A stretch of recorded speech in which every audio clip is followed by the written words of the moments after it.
Hey guys, and welcome back to my channel, and if you're new, then hello! I am actually really excited for today's video because I'm going to be going out into the Canadian wilderness with a small group of friends to go and look for some wild reptiles and amphibians. The act of doing this is actually called herping, and unless you're a reptile or amphibian person, you probably just think that it's some kind of transmittable disease. It is actually the act of going out and looking for wild reptiles and amphibians. The term herping came from hobbyists and herpetologists that wanted to give this activity a cool name. It's a really fun way to learn more about native reptile and amphibian species, and also a good way to get outside and get a little fresh air. I don't want to give out the exact location of where I'm going to. This place is open to the public and has lots of people coming in for walks and hikes, but if you do recognize this area, pretty please keep it to yourself.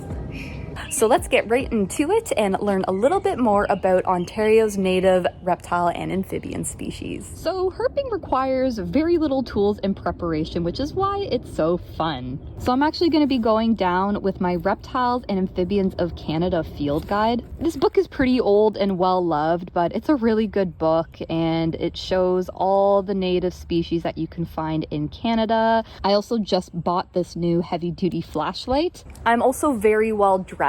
I'm covering my body head to toe. Rubber boots would honestly be better for this, but unfortunately I don't have any like rain or rubber boots or anything like that. So I figured these would do for now. I also ordered something online that I thought would be really useful for the herp trip that should be coming in the mail today. Oh my god, it's actually here. Yes!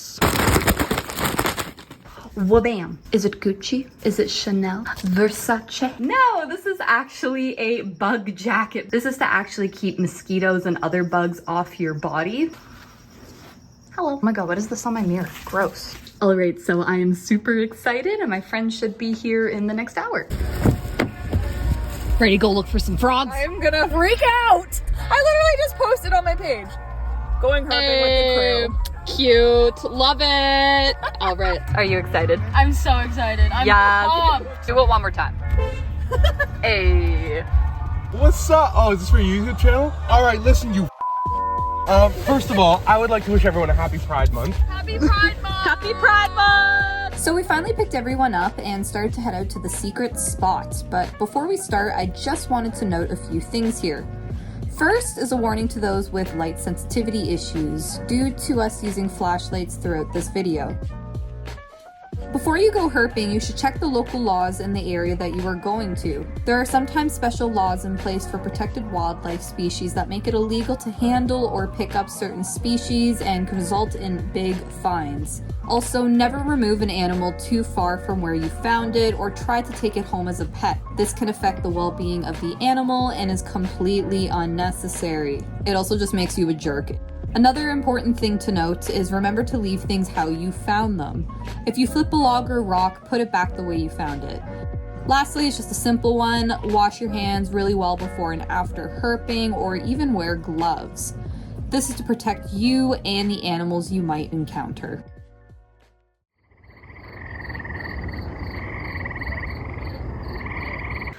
Wow. You guys came prepared. Posted up, baby. Yeah. Look at you look so cute and ready.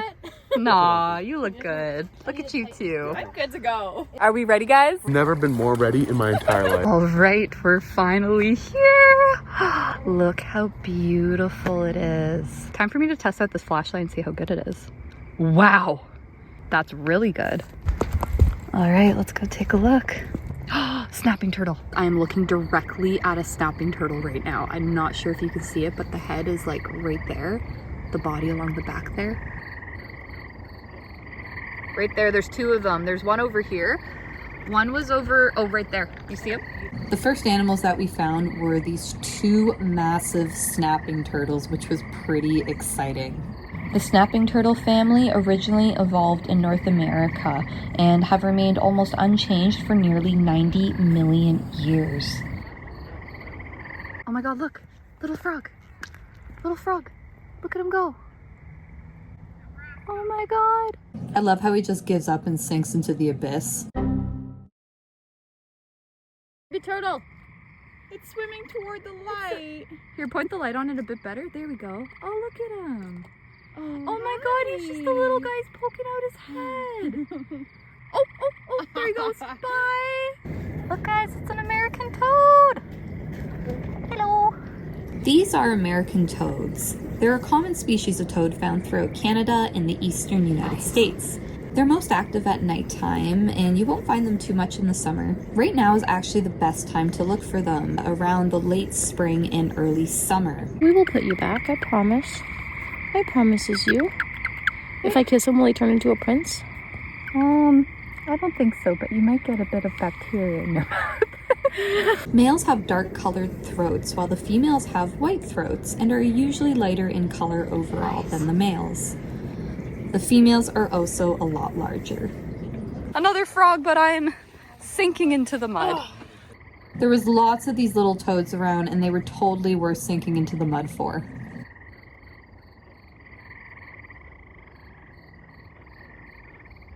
My foot is wet now. Not entirely, but it's wet enough. Fun. Fun. Look at the turtle paths. Oh wow! Look at that. Cool. Look at that turtle path, guys. You think there'll be one up the path? I know. So there's a lot of little ponds in this one area, and we're currently walking towards one of them that we nicknamed the Newt Pond. And it's where we found a bunch of eastern newts when we were here last time. All right, we've arrived at the Newt Pond. Let's see where they're... There's a whole bunch of these newts in this little pond. Oh yeah. Look at the red spots on it. Go from behind and be quick. Oh wow. They're so fast. They're so quick. What's really fascinating about these guys is that they have 3 life stages: the aquatic larva, terrestrial juvenile, and aquatic adult. Oh my god.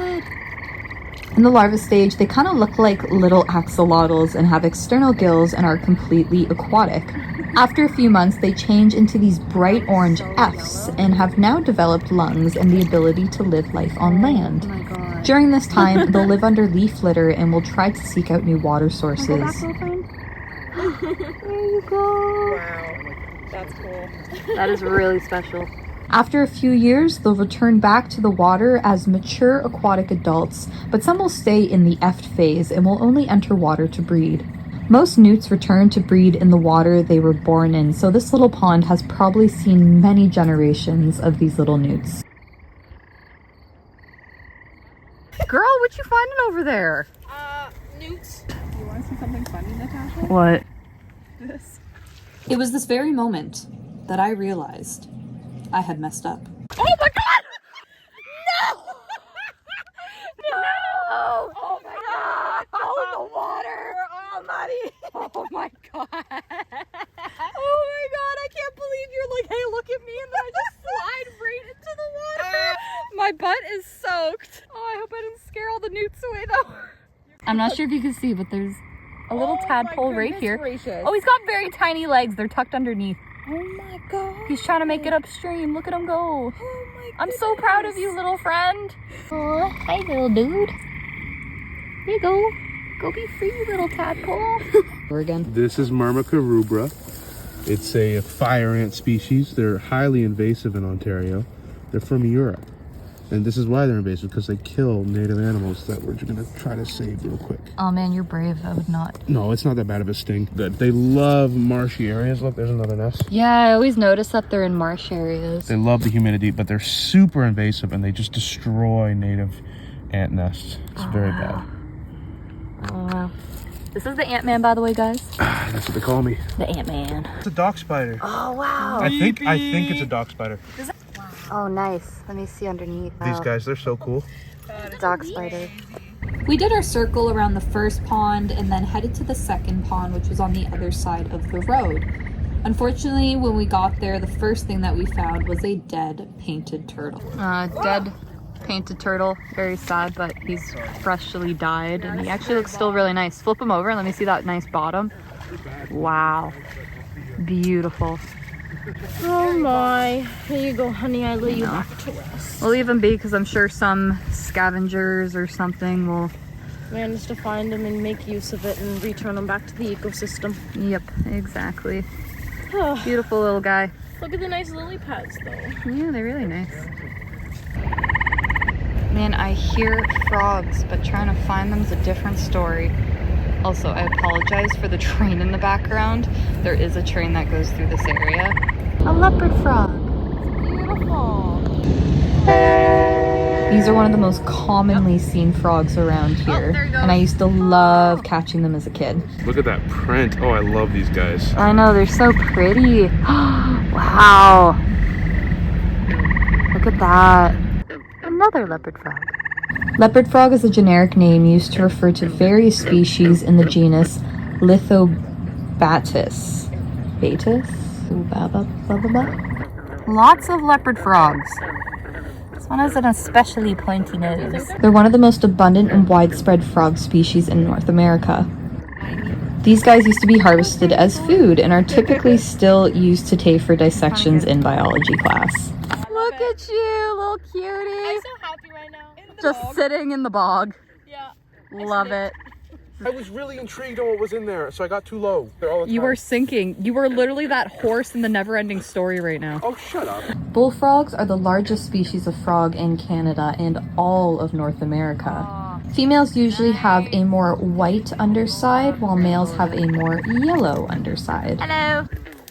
How's your evening? They've been introduced to other ecosystems in parts of South America, Asia, and Europe, where they've become invasive. In some cultures, frogs have become considered a delicacy, and in places where they've become invasive, this large, meaty frog has unfortunately ended up being a menu item. They're apparently very nutritious and tasty, but this can help bring back balance to an ecosystem they do not belong to. That's a big lady. Tree frog. I know they're green, but they can also be gray. Look at his cute little face. Oh my god. The gray tree frog is a small arboreal frog found throughout eastern United States and parts of southeastern Canada. Although they are called gray tree frogs, they can also be green like these ones that we see here, which is usually seen during the breeding season. We got to see some cool footage of like the newts, and now I got some of the gray tree frog. This is so cool, guys. There is 2 gray tree frogs mating right in front of me. That is amazing. They're doing the amplexus. Woo! It's kind of similar to fish, where the female has eggs in her body, and the male will kind of give her this big hug to squish all the eggs out, and then he fertilizes them as they're coming out of her body. Adults spend most of their time in trees, but will breed in wetland areas close to the forest they inhabit. Bow, chicka, wow, wow. I decided to move on and give these 2 a little bit of privacy. We decided to head back for a bit and walked alongside the train tracks since it was easier, but something on the tracks caught our eye. So we're on the train tracks right now, and we actually found a live turtle on the train tracks. Obviously trapped, we couldn't get through. It looks like it got stuck between the tracks while trying to go from one pond to the other, so we decided to help it across to the direction it was going to, which looked like the pond on the other side. It's always important to move turtles in the direction that they were going and never move them more than 200 meters from where you found them. Painted turtles are absolutely stunning, with colorful markings all over their heads, necks, and shells. It can take 6 to 10 years for females to reach sexual maturity. And unfortunately, females are vulnerable to road accidents due to using the shoulders of the roads as nesting sites. We're gonna let them go now. Go. Hi. Oh, he's gonna go swim away. While we released the painted turtle, Jacob had split up from us and wanted to check out another pond that was on the other side of the road. He phoned one of us and sounded really excited and said to come quick, that there was a huge snapping turtle that was crossing the road and he was going to help it to the pond on the other side and for us to meet him there to release it. I'm currently running back to where my other friends are. Snappers and gray tree frogs. I'm here. Wow! Awesome. This snapping turtle was an incredibly exciting find and probably the highlight of this whole night. She wants me bad. Wow, look at that mouth. This is Canada's largest freshwater turtle, and they can weigh up to 35 pounds. Females don't start breeding until they're around 17 to 19 years old. They cannot tuck their heads into their shells for protection, so their only defense is to snap. Snapping turtle populations are very vulnerable to threats. The loss of even a few adults every year is enough to make the population decline. This is due to a late age of maturity and a slow reproduction rate. Oh, wow. Oh my God, man. That's incredible. That is a turtle. That is a turtle indeed. She's mad, man. All right. You should just let her go Yeah. naturally. Stand up. All right. Ready? Let her Everyone's go. good? Yep. Yep. Let her go. Bye. Oh, beautiful. Yes. Yes. Beautiful snapper. Wow. We were very satisfied with this last find and also started to get a little tired, so we called it a night and started to head back. But that was hands down a really good herp trip. I was so happy with all the different species of amphibians and turtles that we had found. I felt this was a really good learning experience for me, especially because of the way I learn. I can't just sit in a classroom or learn through a computer screen. I need to get out there and actually see and experience these things for myself. Thank you to all my friends that made this trip happen. You guys are absolutely awesome, and hopefully we'll get to do more trips like this in the summer. If you guys think that we misidentified any species or provided any misinformation, please let me know. Mistakes are a great learning opportunity, and getting things wrong is okay. It's how we improve our skills and grow our knowledge. It's unfortunate that I know this video won't get many views. For some reason, herping videos don't really catch people's interest, but I needed at least one herping video on my channel, and also hoping that at least one person was able to learn something from this or be inspired. Remember that conservation can start at home, and learning about what species exist in your own neighborhood is a great start. Thank you all again for watching this video, and I hope I'll see you all next time.